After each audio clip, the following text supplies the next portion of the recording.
welcome back. I've been asked to do another collaboration, which I gleefully enjoy. Quite frankly, the collaborations so far have been helping my show out quite a bit. Getting a lot of attention, I've been getting a lot of feedback, slowly perfecting my ability to do these reviews, and also continue on working and get a little bit of cash from Blip. But I digress. Today's collaboration I'm joining in on is a Friday the 13th. And I've been asked to do part 2. Part 2, why, you ask? Last one that I actually have a DVD of. But I might add that I am not against horror movies. Quite frankly, I'm a huge fan. If you want proof of this, you only need to look over here.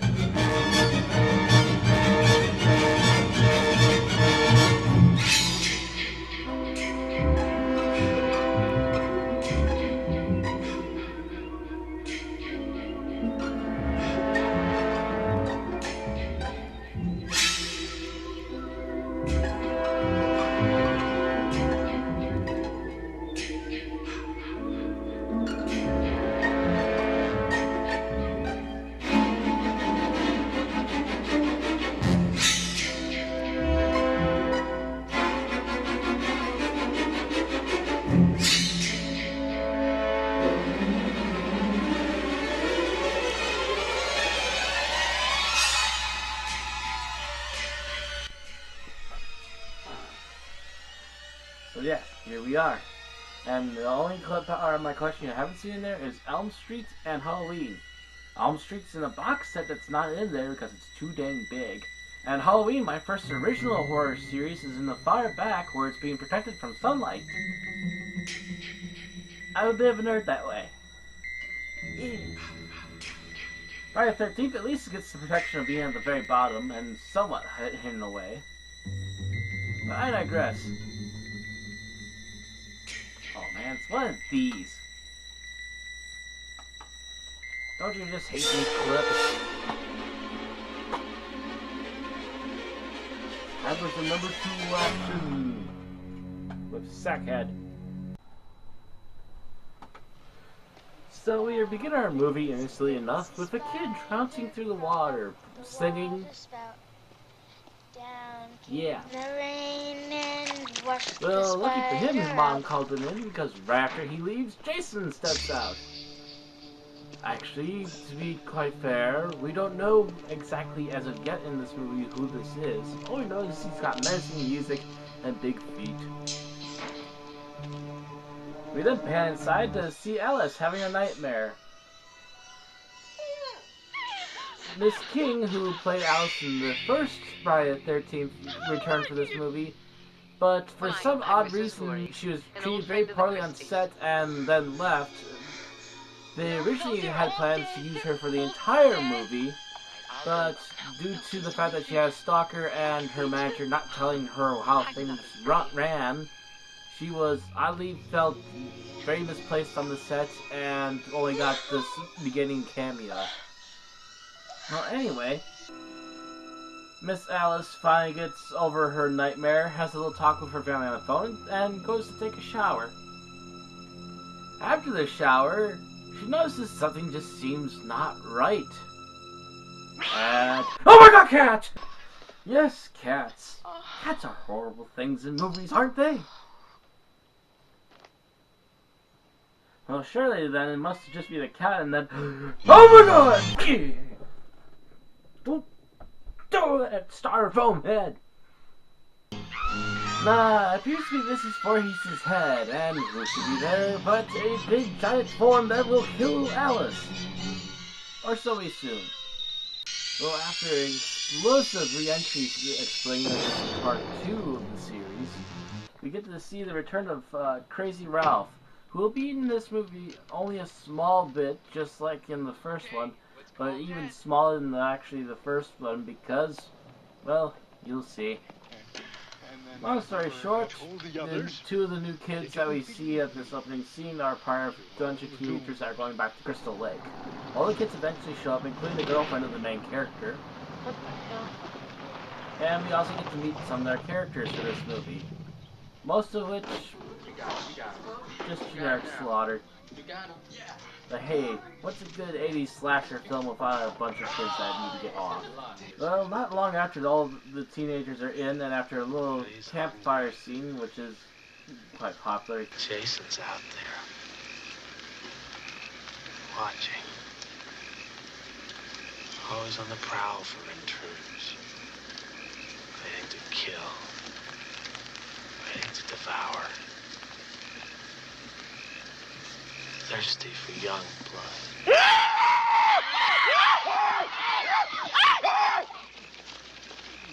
Hey, come back, come back! Oh.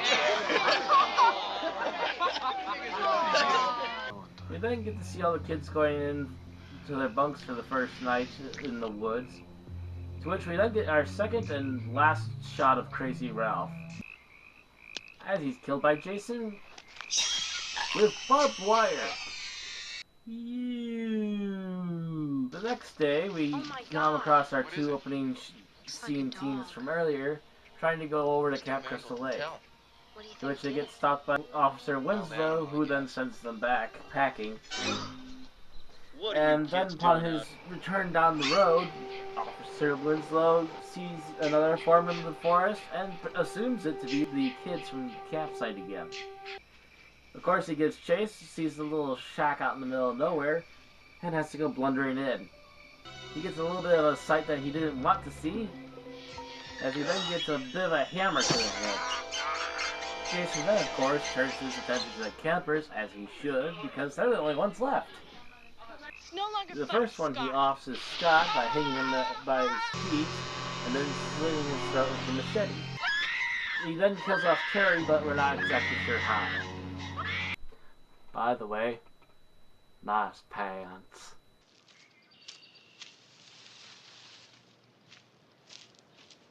The next one to get is our wheelchair friend named Mark, who drives a machete and gets pushed down the stairs. Then Jason decides to finally move indoors and goes after Sandra and Jeff, who are our opening protagonists, and decides to spearhead them while they're going at it. Then Vicky, who was hoping to get some action with Mark, gets off by Jason next with a kitchen knife while finding the speared couple. Or more accurately, Jason hiding with the speared couple. And in case you wondered where the others went to, they decided to go off to a bar. Matter of fact, there's more than one survivor in this movie. The guy who played the prank with the mask at the campfire, he decides to keep drinking and go off to some parties in town. Excuse me, are there any after-hours places around here? Sure are.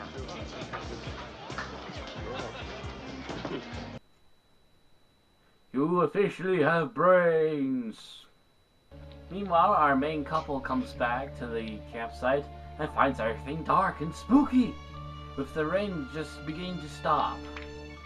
Jenny, played by Amy Steele, is the first to notice that there's something very peculiar about all of this, and that there's something is amiss. Then senses something in the dark shadows while her boyfriend's trying to get attention. Suckered!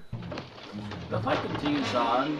The boyfriend assumed dead, or at least rendered unconscious for the time being.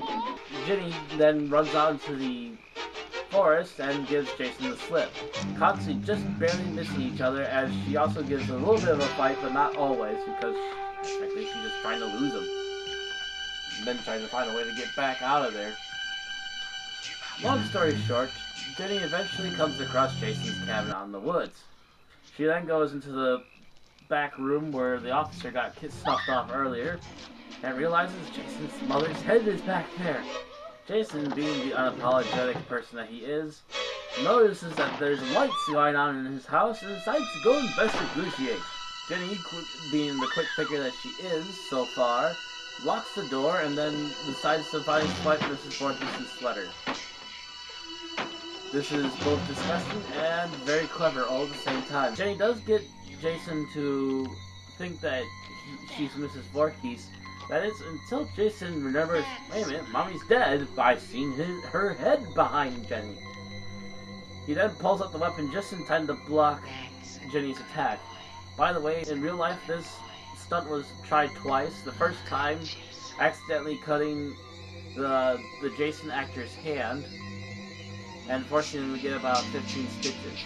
Both actors wanted to give it another try and did so successfully. And so as the fight continues, Paul, Jenny's boyfriend, shows up yet again, proving that he's not dead yet, and helps put the end to Jason. Although he does get rendered unconscious and almost killed himself, Jenny comes up from behind though, however, and finally finishes off Jason, as he gives us the wiggly eye! Jenny and Paul both head back to the cabin to take a break before they try to get a hold of someone in town. And then they're all safe. Or are they? Yeah, it's the dog who's the... God! Jesus! Ugh. That's two of them! That's two of them in this movie! Gah!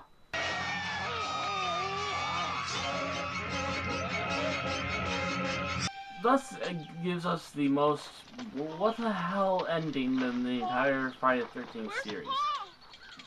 There's a few of them, and this is definitely one of them.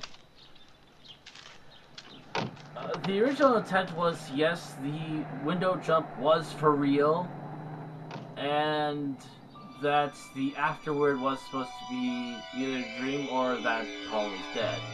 One of the unused endings, in fact, had Jenny asking, "Where's Paul?" to which they then fade to Mrs. Voorhees' head and she gives a wink and smiles. But to be honest, the ending that they use gets the point across enough. You don't need Mrs. Voorhees smiling and winking at you. But according to what I've heard from part 3, apparently the entire sequence, including Jason jumping through the window, was a dream. So Paul might be dead, might not be dead. They both might be dead, they both might not be dead. Who knows? One of those grand moments in movie history. But that's all for this movie. So it did pretty good in box office. It continued to make more sequels. And it's still considered to be one of the better sequels for the Friday the 13th series. Although they never really officially explained why Mrs. Voorhees thought Jason was dead and all that stuff. Oh well, doesn't matter, it was still a pretty decent trip. Lots of good gore, some pretty decent acting, some original and interesting deaths. Always good for a slasher film. But that's all for this time for this collaboration. I'll catch you all later, and I hope the Friday the 13th collaboration goes over well. See you later.